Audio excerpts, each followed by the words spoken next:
suis diplômé de Haïfa, je suis ingénieur, je suis chef d'entreprise, j'ai été un militant communautaire, j'ai été vice-président du CRIF, élu à 4 reprises. Non mais meilleur Habib, tu l'écoutes. En fait, c'est pas le meilleur pour rien, les amis. C'est le caméléon, Jarod. Le gars, il a tout fait, il a tout vu.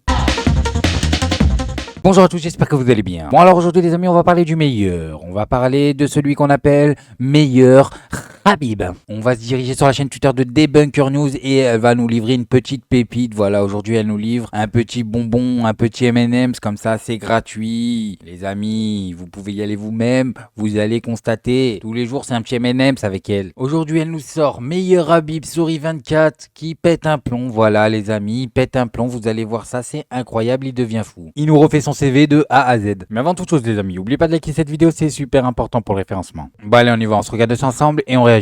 Mais je suis quelqu'un qui ressemble aux Français d'Israël. Je le ressemble par mon parcours, je parle parfaitement l'hébreu, je suis bilingue. Ça y est, il commence le meilleur, c'est le meilleur des meilleurs, vraiment. C'est quoi ces arguments ? C'est quoi ces arguments? J'ai mal au front. Je suis quelqu'un qui ressemble aux Français d'Israël. Mais déjà, pourquoi on a un député qui représente les Français d'Israël? Je comprends pas, je comprends pas. Il est où le député qui représente les Français d'Algérie? J'aimerais bien le voir, j'aimerais bien le voir. Je suis diplômé de Haïfa, je suis ingénieur, je suis chef d'entreprise, j'ai été un militant communautaire, j'ai été vice-président du CRIF, élu à 4 reprises. Non mais meilleur Habib, tu l'écoutes. En fait, c'est pas le meilleur pour rien les amis.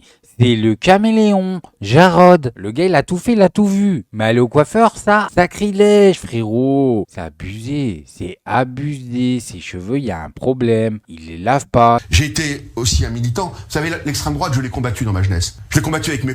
J'ai été en prison. À l'époque, lorsque j'étais enfant, parce qu'on tapait des gens. Quand je voyais quelqu'un avec une... En tant que pin, je peux pas lui dire, sois gentil, enlève ta... À l'époque, on était des gens qui avaient été éduqués avec l'idéologie du bétail. Il a refait l'histoire, voilà, il est en train de refaire l'histoire. Dans son histoire, en fait, lui c'est Batman et il est en train de sauver la veuve et l'orphelin. Mais vous allez voir que la réalité, ça n'a rien à voir avec son conte de fées. On peut pas tolérer que quelqu'un... Donc je combats l'extrême droite, je combats aujourd'hui l'extrême gauche. Allez, c'est bon, tu combats tout. Mais il en reste pas moins vrai, mon ami, que tes cheveux, ils brillent à la lumière alors que t'as pas mis de gel. Faudrait mettre un petit coup de shampoing. Et là, les amis, on va regarder un petit reportage, voilà, sur ce qui s'est vraiment passé en 88. Parce que c'est bien beau les contes de fées, c'est bien beau les histoires où tu passes pour Batman. Mais qu'est-ce qui s'est vraiment passé? Eh ben, on va le voir ensemble. En fait, en 1995, j'ai publié un ouvrage qui est l'unique ouvrage qui existe sur la question, sur les milices sionistes, souvent clandestines, qui s'appelle Les Guerriers d'Israël. Donc à l'intérieur, il y a un chapitre qui est consacré à l'attaque de la fête en commémoration de Jeanne d'Arc du 8 mai 1988, où il y a un groupe en fait de bétards, c'est-à-dire des militants du bétard, qui sont cachés sous l'étiquette d'organisation juive de combat, puisque le bétard est une association déclarée. L'organisation juive de combat a attaqué au début de la manifestation, alors que les militants nationalistes, royalistes, etc.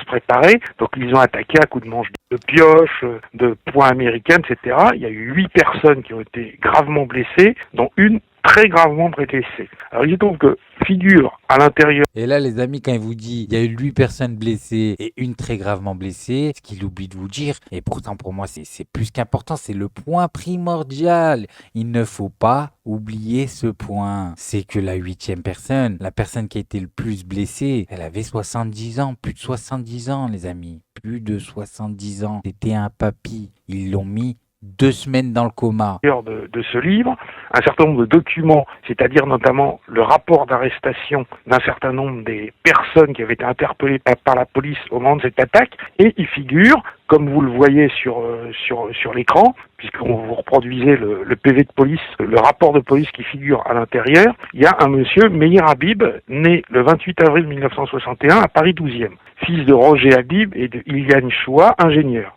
Meir Habib est aujourd'hui le député UDI de la 8e circonscription des Français de l'étranger. Voilà les amis, incroyable. Déjà, quand on sait comment il est passé député avec ces histoires de magouilles bizarres, je vous le dis les amis, des magouilles bizarres, des magouilles obscures, à base de j'appelle des vieux et je récupère une procuration de vote. Incroyable, une procuration de vote. Et ça aussi, ça a été condamné, voilà, par la justice. Par la justice, ça a été condamné.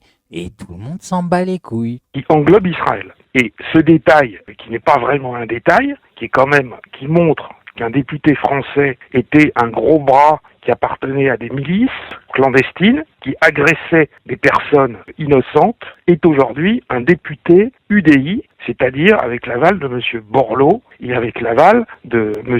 Incroyable, c'est incroyable parce que lui maintenant, il arrive à raconter cette histoire à son crédit, comme si c'était quelque chose dont on peut être fier. Vous savez, l'extrême droite, je l'ai combattu dans ma jeunesse. Je l'ai combattu avec mes... J'ai été en prison. À l'époque, lorsque j'étais enfant, parce qu'on tapait des gens. C'est incroyable, hein. C'est pas incroyable, les amis. Il arrive à se vanter de ça, en fait. Et le pire, c'est quoi? C'est qu'il a pris 2 ans de prison avec sursis pour acte de terreau pour avoir fait ça. Et il est quand même député, voilà. C'est incroyable, c'est un pays de fous. Moi, je vous le dis, c'est un pays de fous. Parce que pour être postier, il faut pas avoir de casier judiciaire, mais pour être député, c'est bon. Mais c'est quoi ce délire-là? Bref, moi, je voulais juste vous montrer ça. Maintenant, faites-vous votre avis tout seul. Faites attention à vous, faites attention à ce que vous regardez. Likez, abonnez-vous. Et n'oubliez pas le petit com qui fait plaisir. Et tout gris et tout petit, petit poney, petit poney. Tu gambades dans les prés sans te soucier du temps qui passe, petit poney.